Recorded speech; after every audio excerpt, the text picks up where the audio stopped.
Well, meantime, in Utah, two separate avalanches causing major issues there. Authorities say one in Salt Lake County traveled 700 feet, carrying and catching two people along the way.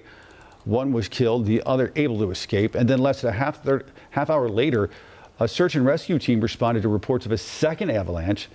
3 skiers were trapped there, but safely escorted off the mountain and did not require any serious medical treatment. Chris joins us right now with a closer look at the science behind some of these avalanches.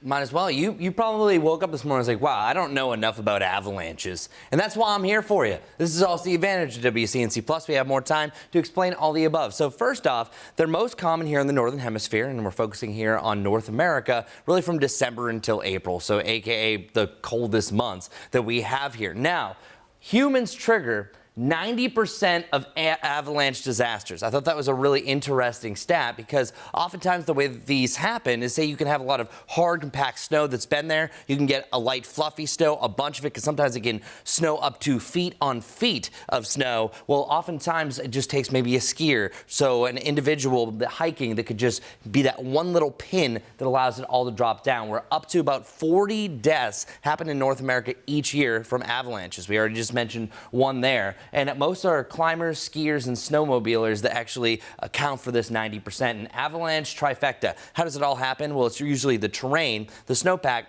and the weather conditions. Now, one way that it happens on its own, so this is where 10% usually happen, you have a wind that comes across the mountain. That blows all the snow and creates what's called a cornice. What happens is that pretty much makes this little protrusion that comes out. Eventually, over time, it breaks off, and that causes an avalanche. So that's the most common natural one, but also humans can sometimes be hiking on that, and that could also be the human start to all of this. But there's a way to kind of know that, hey, there's conditions that are starting to add up. There's actually something called the National Avalanche Center that a lot of avalanche-prone areas, such as this sign right here, this is actually from Alaska, they have a low, moderate, considerable, high, and extreme level for your avalanche danger. I'm happy to say here in Charlotte, it's at a 0, so that's always good news, Larry.